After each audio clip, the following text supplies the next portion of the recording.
I think it's time to admit that I have a problem. I know I'm not the only MTG player out there with this problem, but it's still hard for me to talk about. Because once you know what my problem is, I feel like you're going to start seeing it in everything I do. Each deck that I make, each individual card selection will stink of my problem.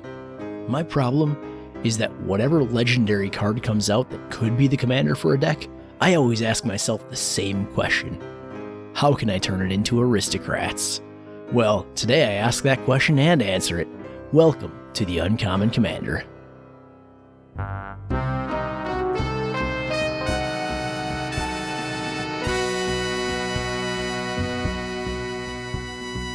Aristocrats has been my favorite archetype for some time now, ever since I first saw the card Skull Tap and wondered how could that be good.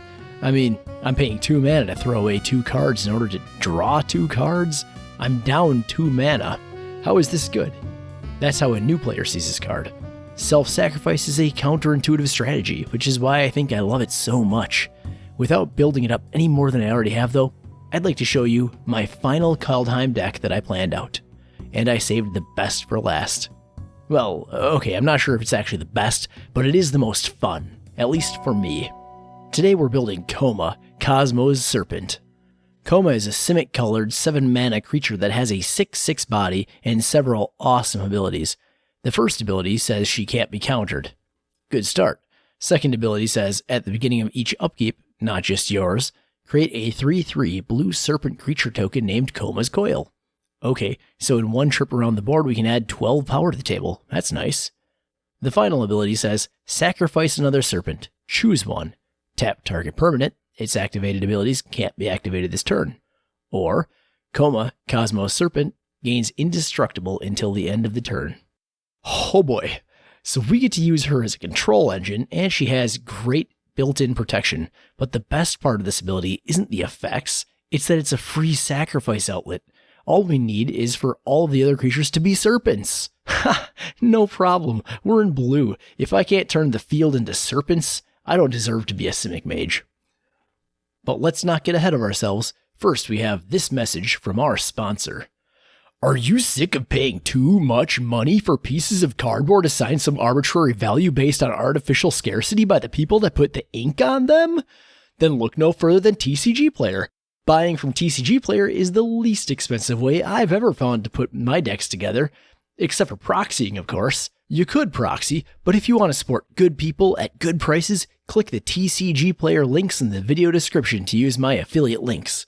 Doing that helps support my channel and will enable me to keep making these videos long into the future. Okay, without further ado, let's do the most fun thing any Magic deck does. Ramp so we can cast things. Since we need to hit 7 mana just to cast our commander, we're going to ramp pretty hard. And since we're playing Aristocrats, our ramp spells are going to feed into that. Our self-sacrificing creature ramp is Diligent Farmhand, Embodiment of Spring, Dawntreader Elk, Sakura Tribe Elder, Silkwing Scout, and Yevamaya Granger. We also have some other ramp spells in Search for Tomorrow, Font of Fertility, Viridian Emissary, who makes great sacrifice fodder, Farhaven Elf, and Spring Bloom Druid. Finally, we're going to have some tapping shenanigans in this deck, so we've got the Mana Dorks, Paradise Druid, Erixmathes Slumbering Isle, and Leyweaver. Erixmathes and Leyweaver in particular are really good at getting us to the 7 mana in order to cast Koma with, as you'll get to 4 mana, and then you'll cast them. Then the next turn you can put down another land, and bang! You're at 7 mana. Okay, if we're going to be able to sacrifice serpents for free, let's just make all of our creatures be serpents. To do that, we have 4 cards. Unnatural Selection requires that you pay mana and target a creature in order to change its type. Xenograph changes the stuff that's already on the battlefield under your control to a type of your choice. And Arcane Adaptation and Maskwood Nexus allow all of your creatures, not only on the battlefield, but also in your library, hand, and graveyard, to be serpents. Maskwood Nexus also produces Changeling tokens, or should I call them Serpent tokens? Now we can move on to card advantage, which will begin with 3 sacrifice outlets. Those are Carnage Altar, Culling Deus, and Greater Good. Most of these will draw you a card for each creature you sacrifice to them, but Greater Good will draw you cards equal to the creature's power that you've sacrificed. Since we're making 3/3 serpents every turn, this is very nearly a repeatable wheel spell. or you can view it as a particularly large rummage effect. We also have some card draw that doesn't require the sacrifice of our creatures. Betrayal and Verity Circle draw us a card or cards whenever an opponent's creature becomes tapped. We can sacrifice a Serpent to Koma to make it happen. Elemental Bond and Garrick's Pack Leader will draw us a card each turn that Koma is on the battlefield. Foster will let us pay generic mana when one of our creatures dies. Doing that will let us reveal cards until we reveal a creature and put it into our hand. The rest will go into the graveyard. That'll be great when we have Aetherworks Marvel on the board, which will give us an energy counter whenever a permanent goes to our graveyard from anywhere. And Jar of Eyeballs will give us eyeball counters whenever one of our creatures dies. It lets us then scry cards equal to the number of eyeball counters on it, and pick one of those to put into our hand.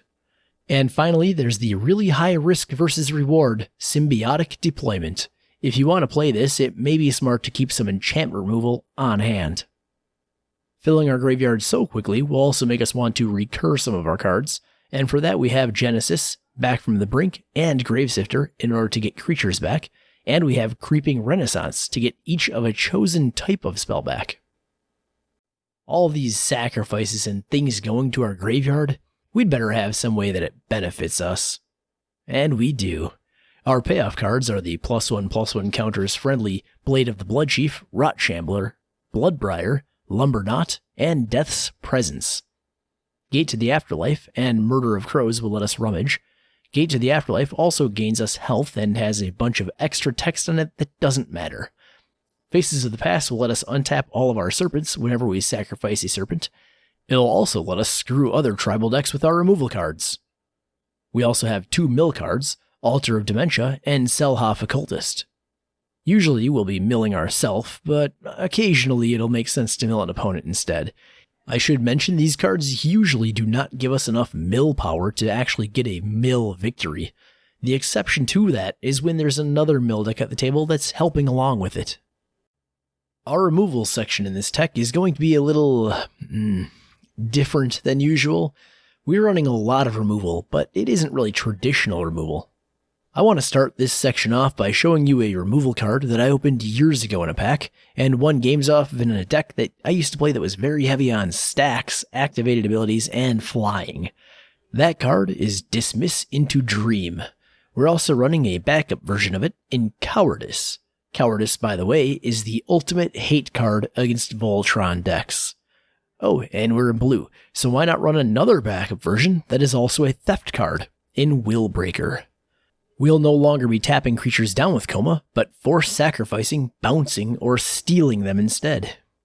Of course, we do have some more theft cards, as we are in blue, and why sacrifice our own stuff when we could sacrifice somebody else's?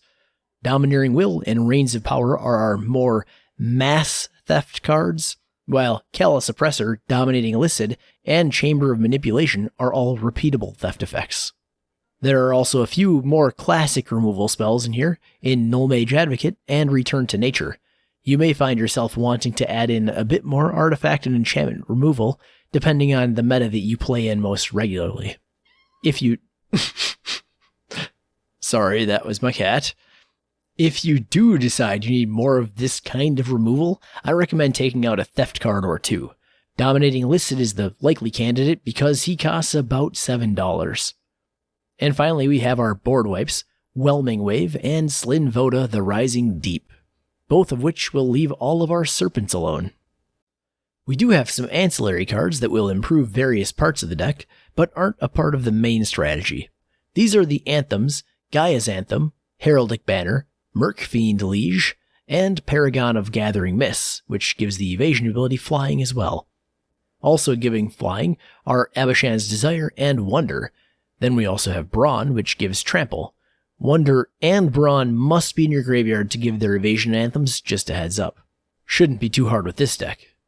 Force Mage Advocate is here primarily to pump our commander up.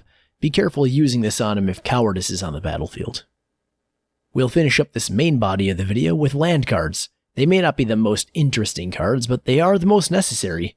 We'll begin with our utility lands. Those are Buried Ruin, Cave of Temptation, Detection Tower, Rogue's Passage, Thespian's Stage, Bayin Vale, and Balagad Recovery. The land portion of those last two are Bayin Coast and Balagad Sanctuary. Our purely color-fixing lands are Command Tower, Exotic Orchard, Myriad Landscape, Vivid Creek, and Vivid Grove. Our basic lands shall be 12 forests and 11 islands. Alright, you've now made it through all 100 cards of this deck. That's right, today I showed you the entire deck straight away without making you wait through a weird game show-like countdown. That's not to say we're skipping that section though, oh no. Ladies and gentlemen, I present to you the segment that I like to call The Final Countdown! In today's Final Countdown, we're going to be looking at the 5 most interesting upgrades for this deck. All of these were ejected due to budget, but they do present some interesting possibilities. At number 5, we have our least interesting upgrade, which makes sense, I guess. Why would I put a more interesting upgrade at number 5? It's the last one in here. No, whatever. It's Seedborn Muse, which is like a straight upgrade over Murkfiend Liege. Well, not a straight upgrade, as Murkfiend Liege does give an anthem, but yeah, if you want to untap your lands, Seedborn Muse is the way to go. But why would you want to do that? Ah, this is why. At number 4, we have Tidal Barracuda. Now all of your stuff has flash, and you can play the game at your own speed instead of having to follow the normal rules. If you like the idea of playing at instant speed, check out some of the other Flash Enabler cards as well. If you're feeling especially secure about finding a card that can turn all of your creatures into serpents, maybe because you added a tutor, you naughty wizard, then you may want to consider adding in the number 3 card. Its name is Cryptic Gateway, and if all of your creatures are serpents, you'll never have to spend mana again. At number 2, we're getting into the real pricey cards. I wanted desperately to add these, but putting just 2 of them in the deck doubles the price of the entire deck. These are the token doublers, Parallel Lives, Doubling Season, and Primal Vigor. These things will turbocharge your deck as long as they don't get removed. The cheapest of them is the $30 Primal Vigor, so that's a nice starting point if you're on the fence. Then again, if you're on the fence, maybe just proxy them first.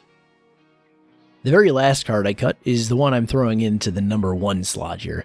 Its name is Hadana's Climb. This thing will slowly pump Koma up to a 9/9, and then it'll transform into the awesome land card, Winged Temple of Araska.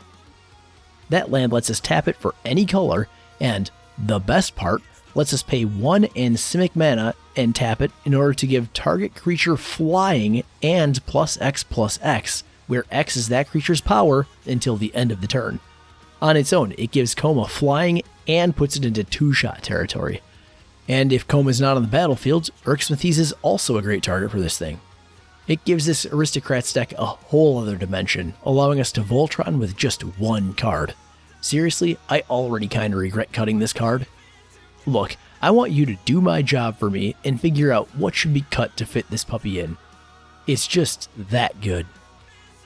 And with that, we've reached the end of our program today. Buying cards at TCG Player costs money, but liking and subscribing is free. Please consider clicking those buttons. It really helps my channel grow, and believe me, I do notice when you tap on those, and I appreciate each one of you that does it.